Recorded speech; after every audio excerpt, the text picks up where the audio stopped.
रामकृष्ण हरी मैत्रिणींनो, मी आज पाणीपुरीचं आंबट गोड पाणी बनवणार आहे। त्याच्यासाठीच लागणारे साहित्य पाहून घ्या।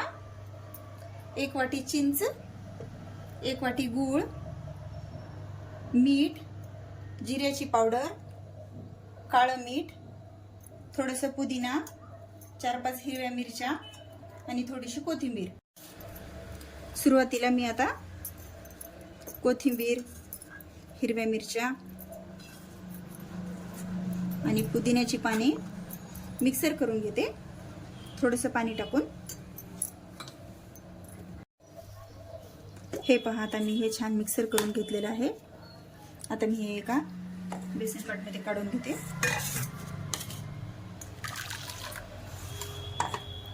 थोडंसं पाणी टाकून धुवून घेते। मी त्याच्यामध्ये आता 2 चमचे काळा मीठ,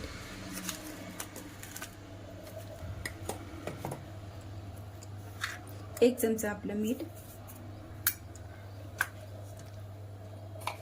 1 चमचा जिऱ्याची पावडर आणि मग आता मी ह्या चिंचाचा कोळ बनवून ह्याच्यात टाकून घेते।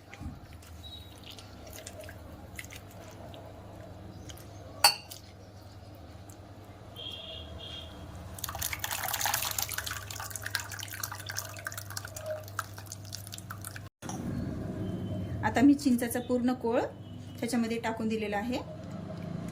आता 1 वाटी गूळ टाकून छान मिक्स करून घेते। हे पहा, आता मी ह्या पद्धतीने छान गूळ मिक्स करून घेत आहे। आता पहा, आपलं पाणी तयार झालेलं आहे। आंबट गोड पाणीपुरीचं तयार झालेलं। आता आपले हे पाणीपुरीचं आंबट गोड पाणी तयार झालेलं आहे।